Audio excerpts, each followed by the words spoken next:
Ma question s'adresse à Monsieur le ministre des Affaires étrangères. Monsieur le ministre, des nouvelles de plus en plus alarmantes nous parviennent de Chine sur le sort réservé aux Ouïghours. En effet, on parle de déportation de masse, d'internement dans des camps, de stérilisation forcée et systématique des femmes, de réduction en esclavage, de dons d'organes forcés et de mauvais traitements généralisés. Je sais que vous avez dénoncé les faits et que le Parlement européen a voté une résolution demandant des sanctions ciblées contre les dirigeants qui participent à ces crimes contre l'humanité. Malheureusement, pour l'instant, aucune décision concrète n'a été prise contre l'appareil d'État chinois. Les mois internationaux et réprobations commencent à monter.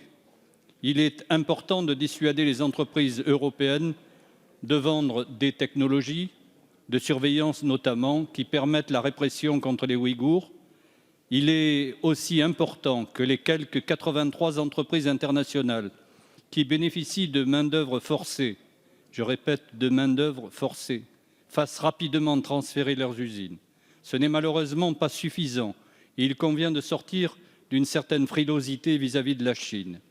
Nous ne sommes pas condamnés à l'impuissance face à Pékin. Ainsi, je pense qu'une commission d'enquête internationale devrait rapidement être mise en place afin de se rendre sur place et de faire toute la lumière sur la situation des Ouïghours.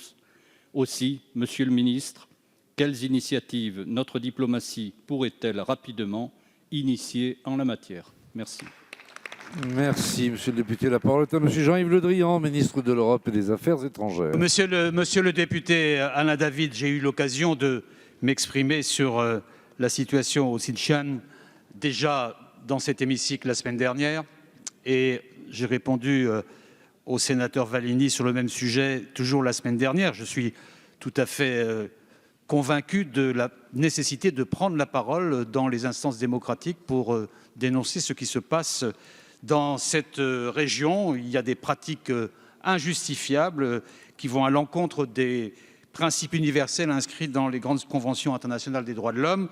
Vous avez cité l'internement des Ouïghours dans des camps, des détentions massives, du travail forcé, des stérilisations forcées, la destruction du patrimoine culturel des Ouïghours, en particulier les lieux de culte, la surveillance généralisée de la population, un système répressif global dans toute la région. Et je pense que les médias aujourd'hui relèvent tout cela et c'est tout à fait opportun. Et nous avons sur ce sujet pris des positions extrêmement claires, publiques, fortes, y compris par ma propre voix la semaine dernière, en particulier en demandant la fermeture des camps d'internement et aussi en agissant pour dissuader les entreprises d'utiliser la main-d'œuvre forcée et d'assurer leur présence dans ce territoire. Il y a une prise de position européenne d'ailleurs sur ce sujet. Mes déclarations de la semaine dernière ont suscité des réactions de la part des autorités chinoises. Vous les avez peut-être lues.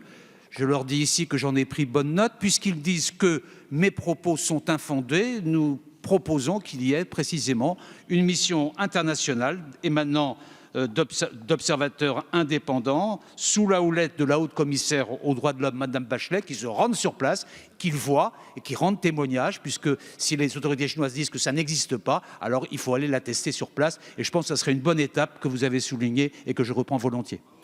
Merci.